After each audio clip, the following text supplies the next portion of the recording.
As many of you know, I started a new podcast with Jadrian Wooten, Economics Happy Hour, where we discuss various economic issues while enjoying each other's companies and actually usually over a nice cold drink.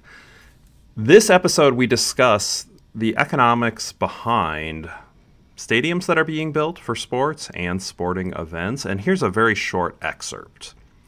If you like this sort of content, couple things you could do. One, you could like this video and subscribe to my YouTube channel. You'll get notified every time a new video comes out. You could also go to the Substack page for Economics Happy Hour. A link to that is in the description, and then you will get a notification when each new episode of that comes out, which is usually every other Thursday. Thank you very much for tuning in, and let's go to that excerpt now. I don't know if there is maybe this is a challenge for you.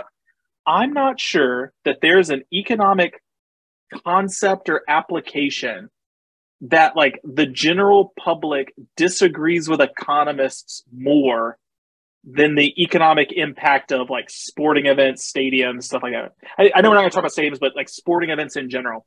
I feel like the general public is like, yes, let's have a Super Bowl. It's going to bring in visitors. We're going to make so much money. And like nearly every economist is like, no. Like, no, it's not like that. Like, I feel like it's on the economist side. Like, almost all economists agree on this, and so like you have like consensus among the economists with like disagreement on the other side. I agree with you on the stadiums themselves. Mm-hmm. So, I mean, the Super Bowl clearly has an impact for the town that has it, right? I mean, like they bring in a lot of visitors. No, not really.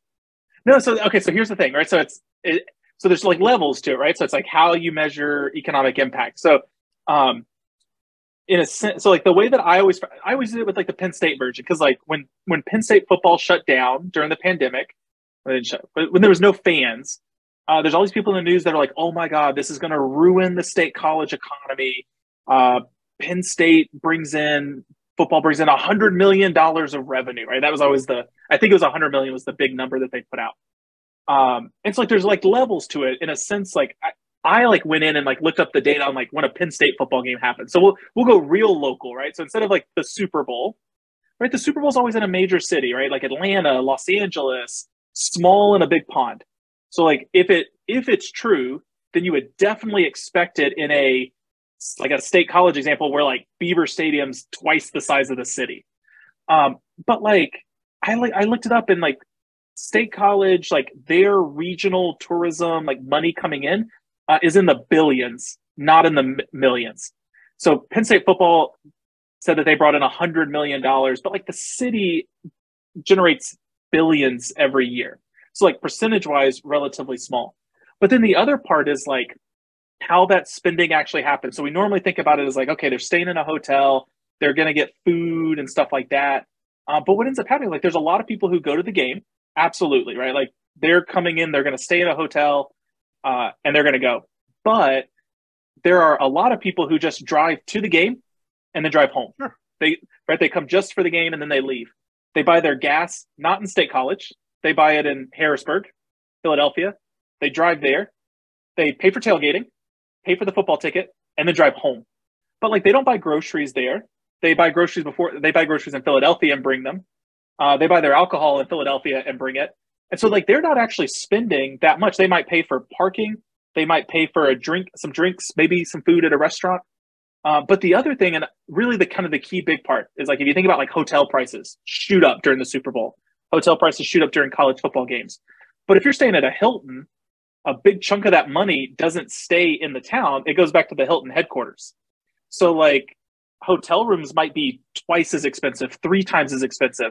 But like the maids and the housekeeping staff aren't getting paid 2 and 3 times their normal rate. They're getting paid their general amount, and that kind of excess profit leaves the area instead of stays in the area. And so it's like the hard part is always like people measure spending and they're like, oh, look how much money they spent.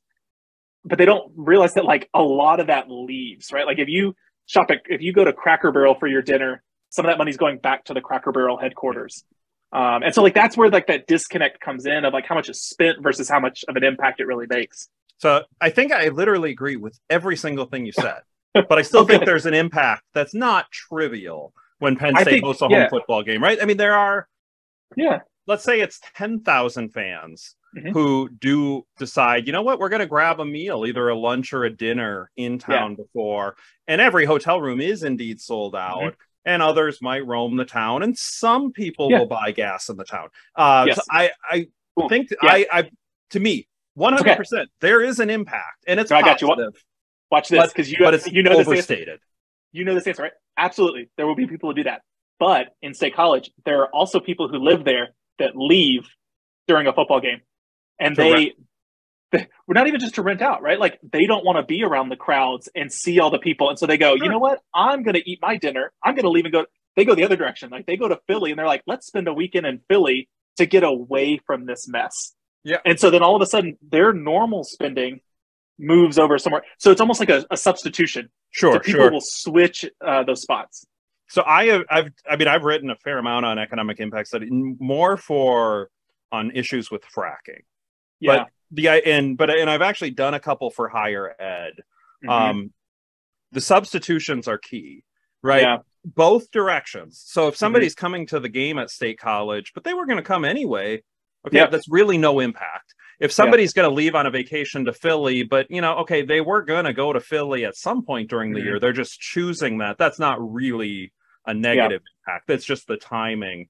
So I have a Super Bowl one. If you just type in economic impact Super Bowl, you'd find it, and we can link to this. It's from the most recent one. It was published in October 21 by a firm. Now, one of the big issues I have with economic impact studies, and there's perverse incentives, essentially. Some organization, which in this case I'm sure was the County of Los Angeles and City of Inglewood, as it says it there, some entity of those folks hired Micronomics. They have the three authors there listed there to come up with a study, and they're not hiring them to come up with a small number. No, at all.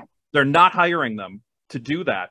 And so you've got this really terrible incentive right off the bat. It's not, there's no peer review on these things. It's PR piece and trying to hide into the research. But some of the things that these things always get wrong. One are substitution effects. How much would have happened anyway? The Super Bowl, I think there's going to be a little bit less than normal. I think you're going to get a lot of people who are coming from out of town, who will go to the hotels, who will go to the restaurants, who will be local that wouldn't have been there otherwise. But some of the other things, there's the question of how much stays in the area. What's the multiplier? Yeah, I didn't even mention the multiplier, right? That's the worst. I think that's the worst economic concept to teach somebody. So actually, that's a good pause, right? So like, one of the big things on impact studies is known as the multiplier effect, and it is the idea. I'll see if I can broadly summarize this, and I think I can do it. If I spend $1 somewhere, it's not actually just $1, because when I spend $1 at let's say I give Matt $100 for his apartment, Matt is going to take that $100 and spend some more of it. He's going to save some of it, spend some more of it. So my $100 gets multiplied in the economy. Yep. So that's kind of